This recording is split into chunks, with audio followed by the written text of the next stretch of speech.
Life's most precious gift is uncertainty. Yoshida Kenko, Japanese writer and Buddhist monk. I have devoted my life to uncertainty. Certainty is the death of wisdom, thought, and creativity. Shekhar Kapur, Indian filmmaker.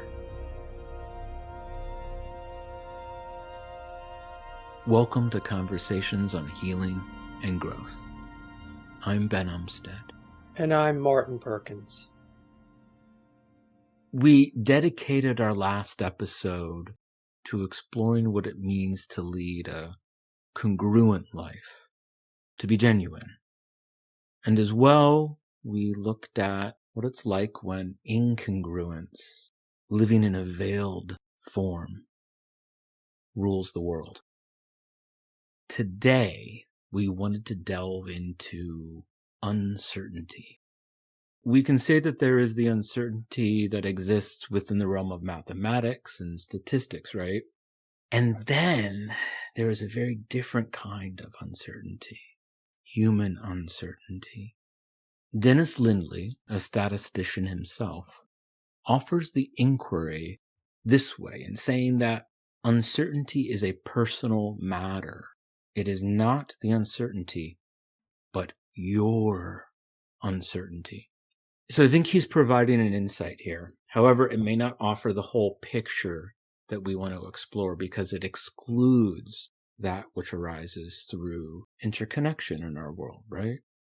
So we can begin exploring this by breaking down human uncertainty into two categories. First, there's the cyclical changes that we can encounter in life, right? The way we experience seasonal change, the ebbs and flows of commerce, how a creative project can hold many questions, or how a familial cycle appears. We know such things are coming, but still they can throw us off kilter. Right. And then there's the uncertainty that shows up in the sense of a distrust of the world around us, often born of veiled intention. Now, as Lindley pointed out, it's our uncertainty at the very core of this. And so therefore, a person with a deep inner practice, as our initial quotes shared, are accustomed to the notion of uncertainty. In fact, it's celebrated in that human being. So therefore, wise judgment, grounded decision-making, a practice in presence are all integral parts of dwelling and even celebrating the notion of uncertainty in our lives. Right. And in the absence of such practices, we end up with a wariness that arises because we exist within misjudgment or reactivity or a lack of presence. Now, we can't control, to a large extent, what happens in our larger world. We can contribute. We can do our part, whatever our part is, our hearts call us to, right? What's our part in our community, in our civic engagement? For you and I, a part of our engagement is this conversation, right? Mm-hmm. We can't always foresee the kinds of uncertainty that arises out of erratic leadership or veiled strategic communication. We can practice deeply with it, and that in many ways plays a huge role in how we will end up responding to it. I think of a grounded example that might arise is it with the current and extremely tragic war, and frankly, unnecessary war that's occurring between the United States, Israel, and Iran. A consequence is that fuel prices here in the United States and around the world are shooting through the roof. And my sense is it might just be the beginning, but we'll see.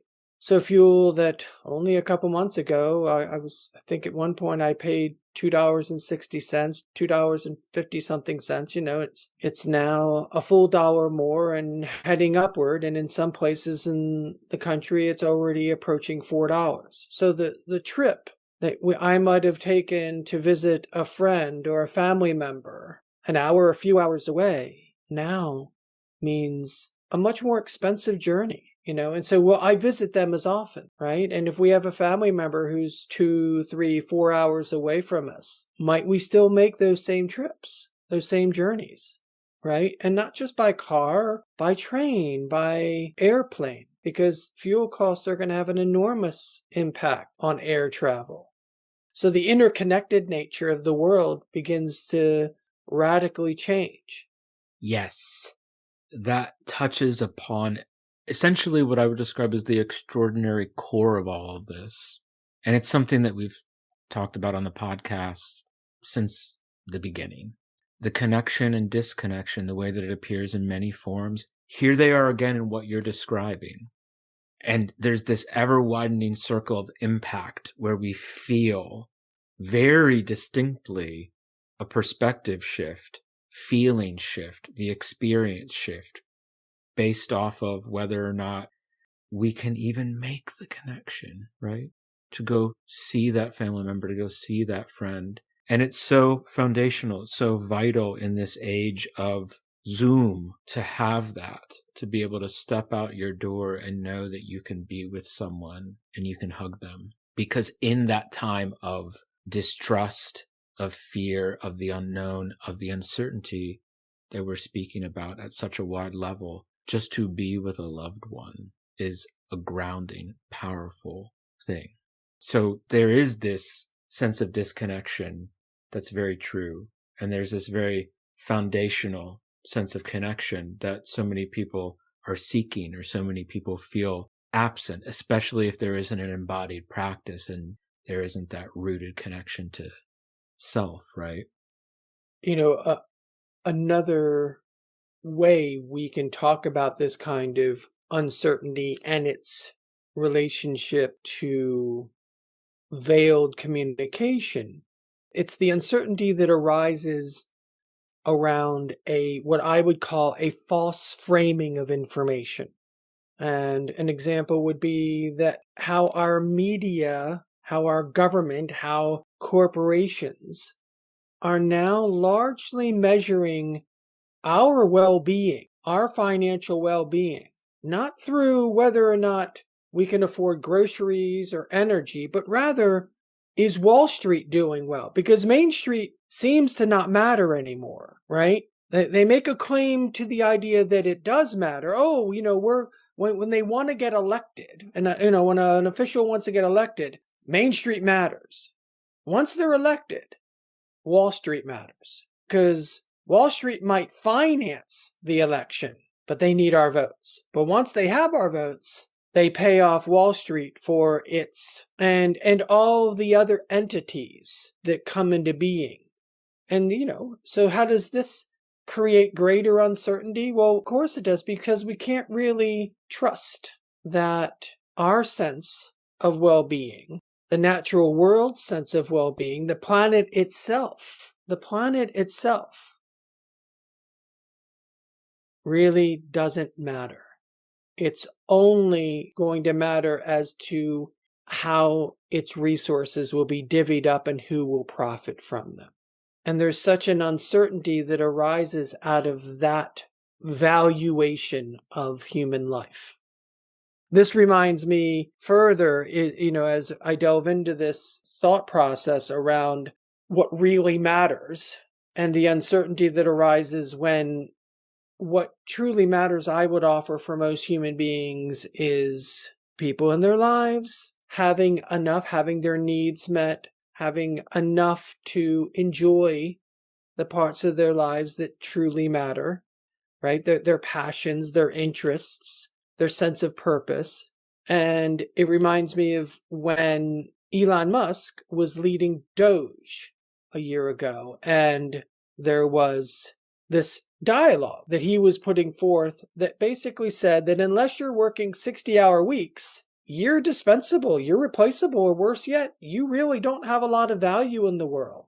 And the message was coming from the powers that be, namely the government and the oligarchs, is that those in power don't hold much, if any, belief in us, nor respect or trust humanity in general, right?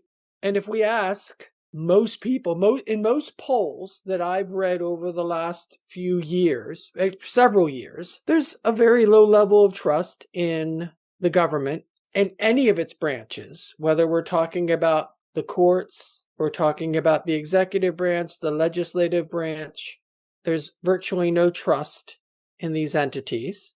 The media itself, that's largely has become so large and so corporatized and profit motivated, right? So these aren't large institutions, aren't trusted by the bulk of it. So that being the case, if there's with so much uncertainty, like how do we practice within ourselves with that? How do we express our values, our choices, our motivations in a way that bring these entities into alignment? Because at the end of the day, whether we know it or not, and we've been making this point over and over again in our podcast here, we, humanity, everyday human beings, we're the ones that really hold the power. If we empower ourselves by embracing uncertainty, we more or less put ourselves in a position to force these entities to serve their communities. This is really key, this sense of community, and there's so much division, as we've noted, as plain as day. It's very easy to state what we don't want.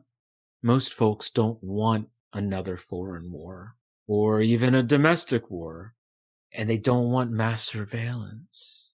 This is something I've lived with my entire adult life. Corporate bailouts, banks, Silicon Valley companies, and more monopolies within the media framework. But I don't want to dwell there. It really does get down to the kind of language I think that people use here and the willingness to step into that uncertainty. So within capitalist language, a lot of folks want freedom of choice. And I want to make a distinction here because this thought developed a little bit as we were working on the episode. Within the capitalist language, they want freedom of choice. Within the language of liberation, it's freedom for all. And that, I think, is a really clear distinction of how do we sit with ourselves and ground ourselves in our own personal freedom, because that is key in liberation. That is key in being a part of that force that brings these institutions into service for us, the people in power, the communities that hold the power, as you noted.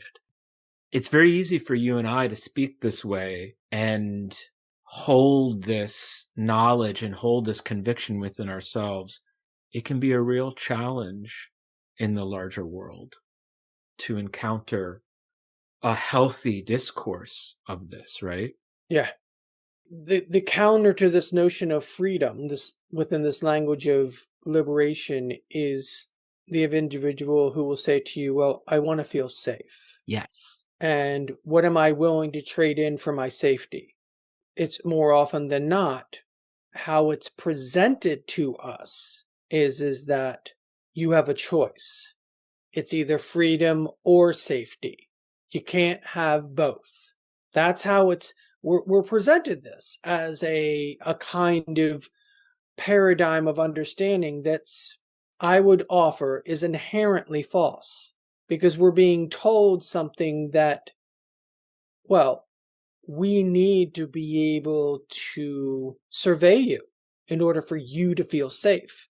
We need to know what your choices are and, in essence, control those choices. And what you and I are presenting is something very different, which is with freedom, the kind of freedom we're speaking of, comes interconnectivity.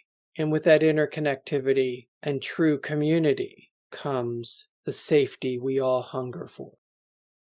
And as long as we're scrambling, oh, well, this is a capitalist society. You got to scrap and scramble to get what's out there. And a necessary part of that is, in essence, stepping on someone else. So, the hierarchy, not only just the hierarchy of needs within us, but also the hierarchy class-wise. And, in the current climate, the hierarchy has these racial and gender biases that are so incongruent as to leave us with a need to build a sense of resilience within ourselves in the face of such inequity. My sense is that the frustration can often arise because if we've been paying attention for a really long time, it always comes down to not a question of whether or not there's enough resources in the world to manifest that equity, whether we're talking about healthcare or childcare or any of the things that really contribute greatly to this inequity, because, people with wealth, healthcare and childcare aren't big issues for them. They have the resources to cover those costs fairly easily, or they have the insurance that covers everything, right?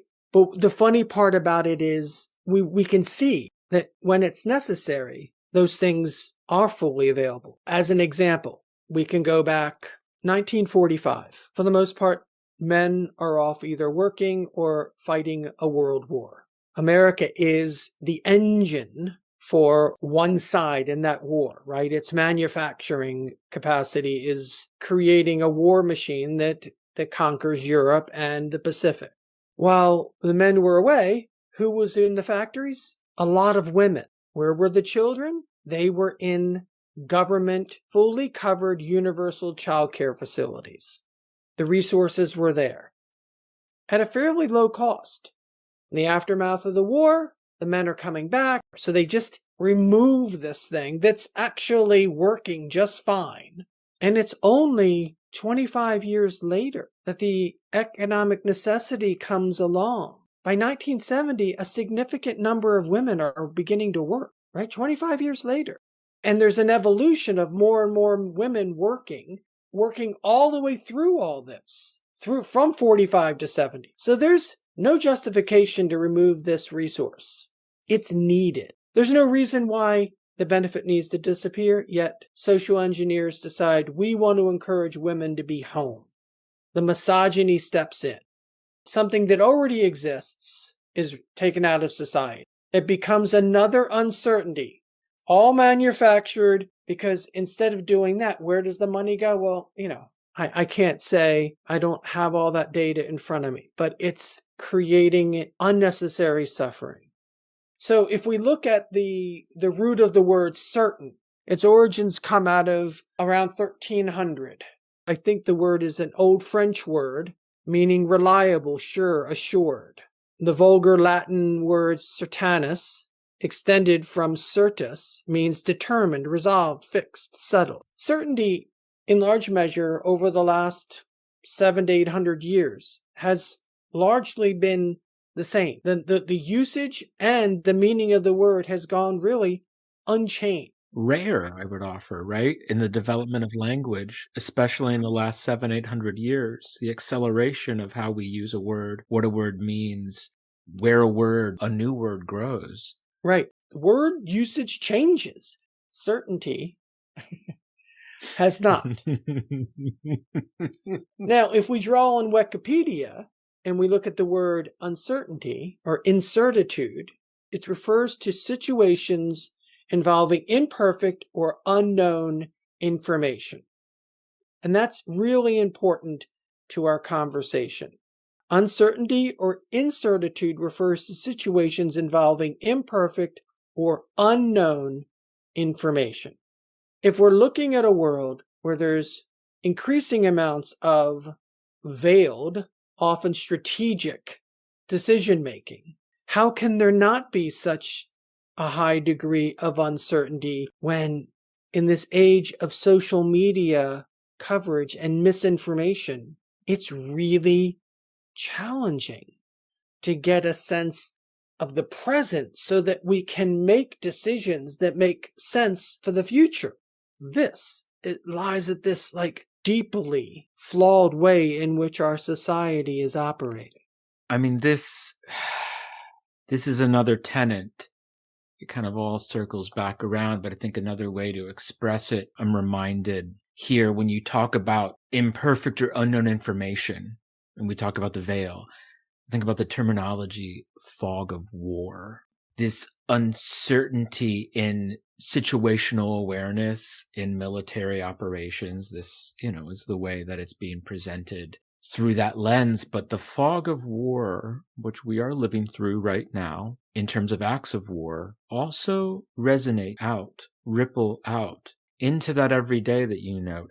How do I make choices? How do I live with this uncertainty? And when you're projecting out to the future, what is tomorrow going to look like?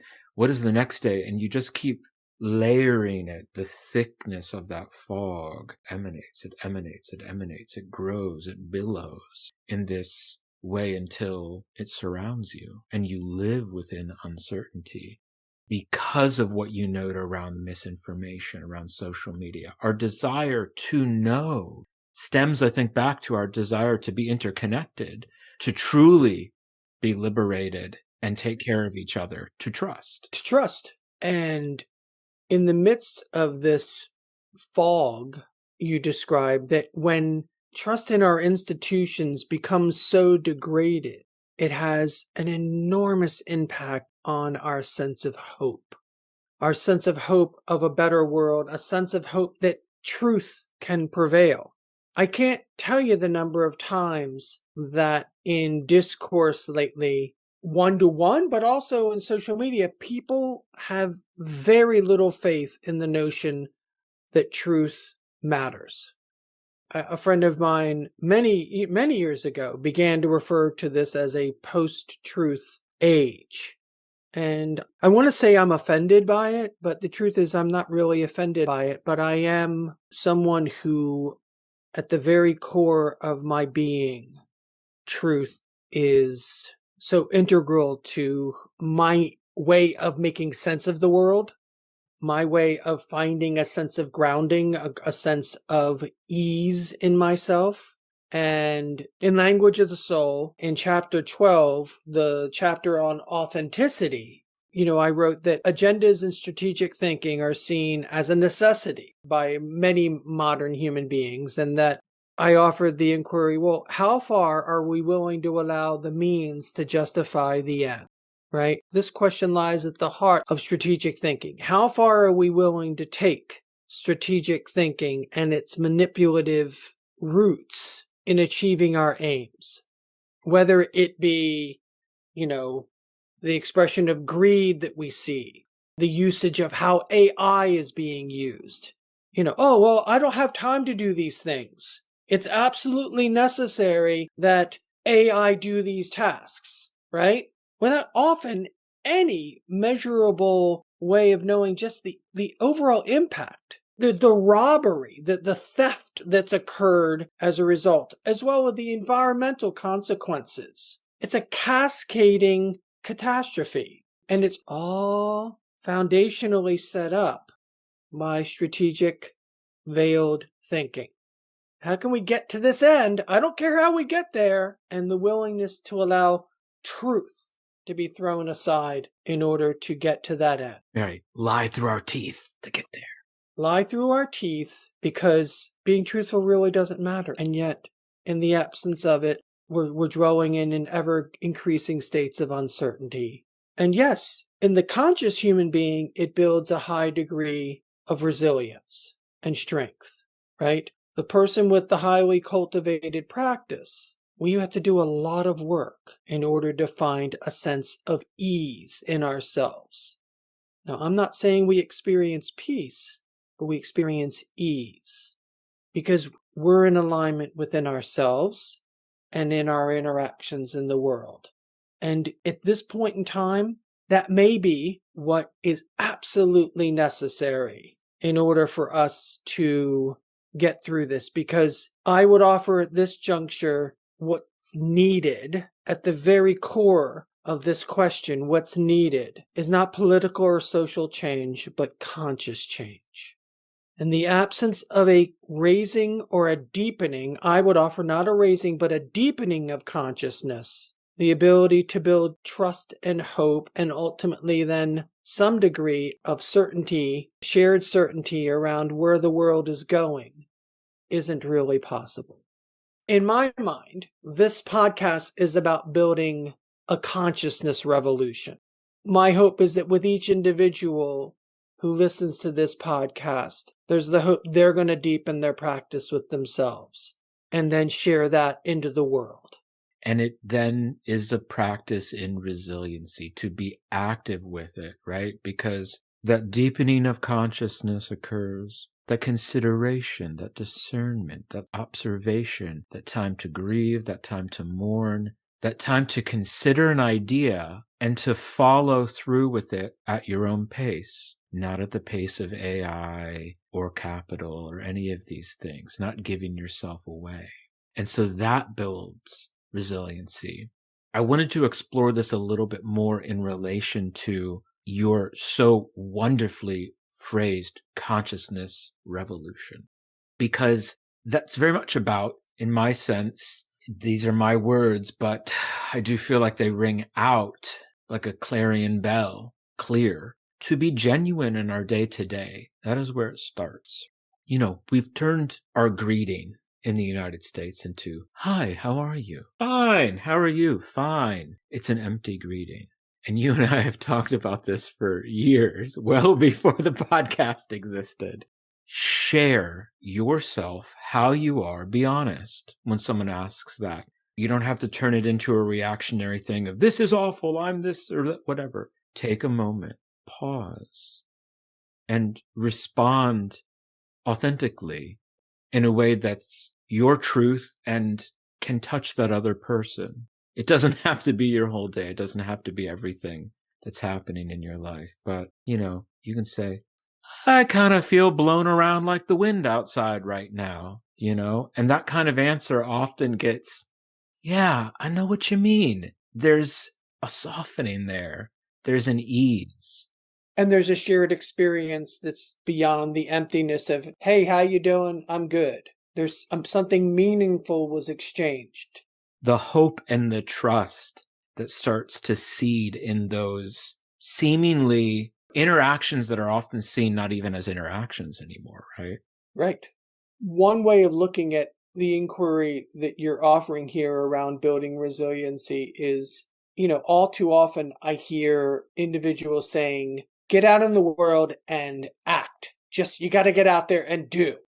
There's so much to be done. We got to get out there and do. And there's a number of consciousness teachers that are encouraging such an approach. Get out in the world.